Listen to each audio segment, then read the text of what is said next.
हर हर महादेव, जय भोलेनाथ। नमस्कार, मैं साधना पांडे मार्गदर्शन पे आपका स्वागत करती हूँ।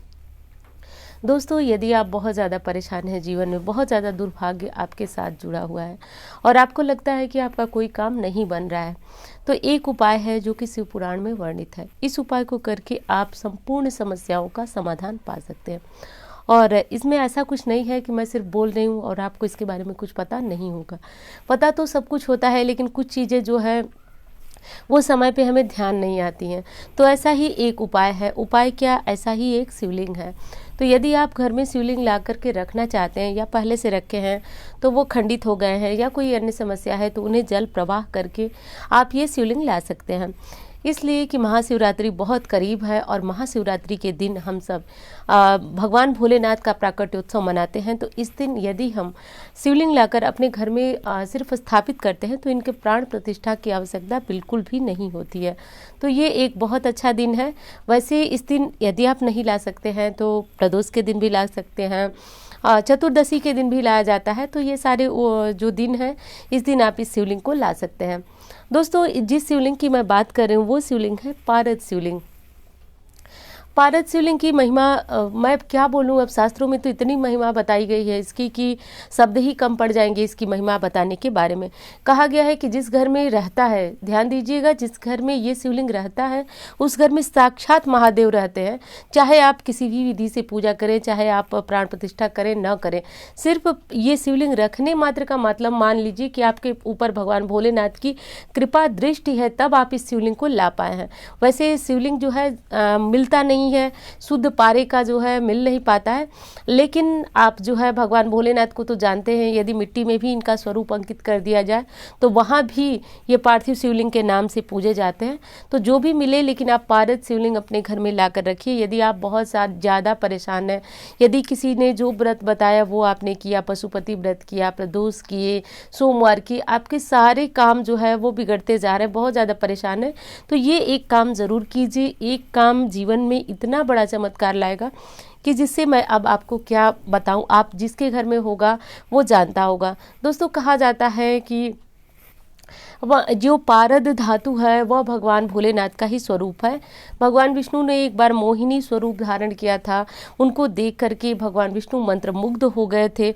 उसी से वहीं पे पारे का प्राकट्य हुआ। तभी से माना जाता है कि यह पारे का शिवलिंग सिर्फ घर में रखने से भगवान भोलेनाथ की कृपा बरसती है।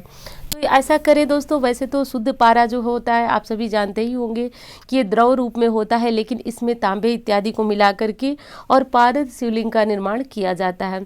तो शास्त्रों में तो ऐसा कहा जाता है कि यदि आप पारद शिवलिंग ला करके घर में रखते हैं तो सबसे बड़ी एक समस्या, जो कि आजकल बहुत बड़ी समस्या चल रही है कि जॉब नहीं मिल रही है, धन की समस्या से सभी लोग जूझ रहे हैं, तो कहा जाता है कि यक्षराज जो है कुबेर आपके ऊपर विशेष कृपा इनकी बरसती है, क्योंकि वो भी महादेव के पुजारी हैं। और महादेव के पुजारी होने के कारण जो भी पारद शिवलिंग लाकर घर में उनका पूजन करता है, अच्छी तरह से भगवान भोलेनाथ को हर चीज़ें जो भी हमारे पास है वो समर्पण की भावना से समर्पित करता है, उसके ऊपर कुबेर की कृपा बरसती है। और आप जानते ही हैं कि जिसके ऊपर कुबेर की कृपा बरसेगी वो जातक तो अपने आप में ही सौभाग्यशाली हो जाएगा। तो सब मिलाकर कहने का मेरा यही अर्थ है कि आप जो है पारद शिवलिंग यदि शिवरात्रि के दिन लाते हैं तो जीवन से दुर्भाग्य, कठिनाई, तकलीफों को दूर कर सकते हैं। लेकिन शिवलिंग रखने के संबंध में एक चीज़ आपको और ध्यान देना होगा।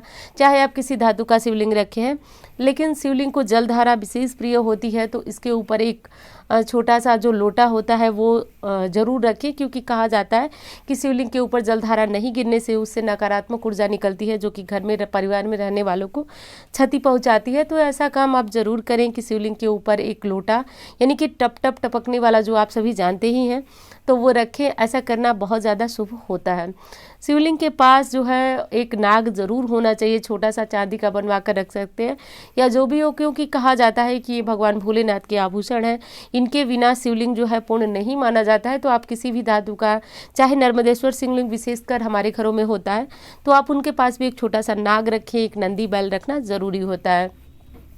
तो इस तरह से करके आप जो है दोस्तों पारद शिवलिंग का आप अपने घर में पूजन करें, अभिषेक करें, प्रतिदिन जो नियम है वो आप निर्वाह करें। तो दोस्तों ये कोई साधारण सी बात नहीं है जो मैं आपको साधारण शब्दों में बता रही हूँ, ये बहुत बहुत बहुत विशेष ये बात है। तो इस चीज़ को ध्यान रखें और ये शिवलिंग आप ज़रूर लाएं। यदि आप बहुत ज़्यादा परेशान हैं और आपको समय ने इतना बुरा मतलब फंसा दिया है कि आपको समझ में कुछ भी नहीं आ रहा है, तो उस स्थिति में आपको ये कार्य कर ही लेना चाहिए। तो दोस्तों ये छोटी सी जानकारी है जो कि आप सभी को बहुत लाभ पहुंचाएगी, इतना तो मैं विश्वास के साथ कहती हूँ, क्योंकि महादेव को अपने घर में लाना किसी चमत्कार से कम नहीं है। लेकिन बहुत सारे लोग झूठ इधर उधर की बातें फैलाते हैं कि शिवलिंग लाना उनको नुकसान पहुंचाता है। यदि आप किसी बड़ी चीज़ को अपने घर में ला रहे हैं, बहुमूल्य चीज़ को ला रहे हैं, तो उसकी देख रेख उसको संभालना थोड़ा सा बड़ा होता है, जिस पे मैंने वीडियो बनाया हुआ है। लेकिन लाकर रख कर अच्छी तरह से पूजन करते हैं तो गरीबी परेशानी आपके घर में निश्चित रूप से नहीं आती है। रोग नाश के लिए भी ये शिवलिंग घर में रखा जाता है, तो ऐसा ज़रूर कर लें। दोस्तों वीडियो कैसी लगी ये बताइएगा, एक लाइक ज़रूर कीजिएगा, आपकी लाइक मुझे बहुत बड़ी प्रेरणा देते हैं। और चैनल को सब्सक्राइब कीजिएगा। दोस्तों इंस्टा पे भी मुझे फॉलो कीजिए और फेसबुक पे भी मुझे फॉलो कर सकते हैं विभिन्न उपायों के लिए, हर तरह की जानकारियों के लिए। आईडी मेरी यहाँ पे है और लिंक मैं डिस्क्रिप्शन में डाल दूँगी। तो उम्मीद करती हूँ जानकारी आपको पसंद आएगी। धन्यवाद।